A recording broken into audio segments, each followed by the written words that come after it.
আমি বাসায় যেভাবে চিকেন নুডলস রান্না করে থাকি সেই রেসিপিটি আজকে আপনাদের সাথে শেয়ার করব।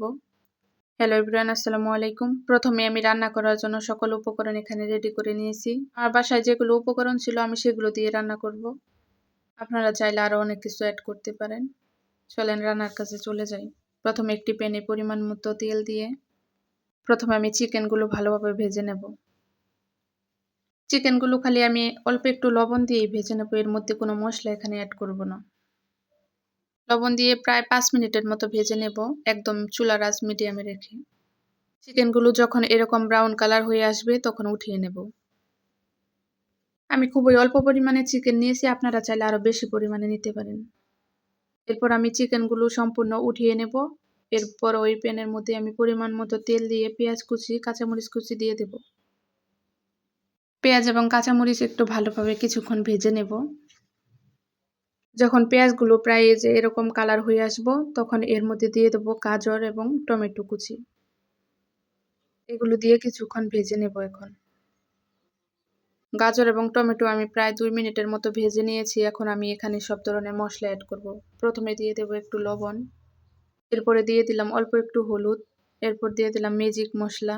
এই মশলাটার জন্য কিন্তু নুডলসের অনেকটাই স্বাদ বেড়ে যায়।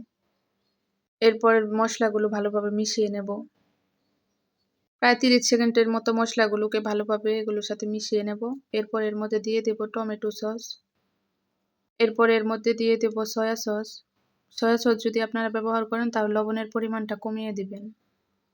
তো এরপর ভালোভাবে সসগুলো মিশিয়ে নেব মশলার সাথে। তো আমি আবারও 1 মিনিটের মতো মশলাগুলোকে ভালোভাবে কষিয়ে নেব। এরপর এখানে চিকেনগুলো দিয়ে দেব। চিকেনগুলো দিয়ে ভালোভাবে মশলার সাথে কিছুক্ষণ মিশিয়ে নেব। এখন তো যখন এরকম একটি কালার চলে আসবে তখন এর মধ্যে দিয়ে দেব একটি ডিম ব্যবহার করেছি আমি এখানে, আপনারা চাইলে আরও বেশি অ্যাড করতে পারেন। এখন আমি ডিম দিয়ে ভালোভাবে মশলাগুলোকে ভেজে নেব কিছুক্ষণ। যখন মশলাগুলো সুন্দর ভাজা ভাজা হয়ে আসবে তখন এর মধ্যে আমি ধনিয়া কুচি অ্যাড করে দেব। আমি ধনিয়া পাতা আগেই দিয়ে দিয়েছি, কারণ নুডলস দেওয়ার পর বেশি সময় রান্না করতে হয় না, খুব তাড়াতাড়ি হয়ে যায়।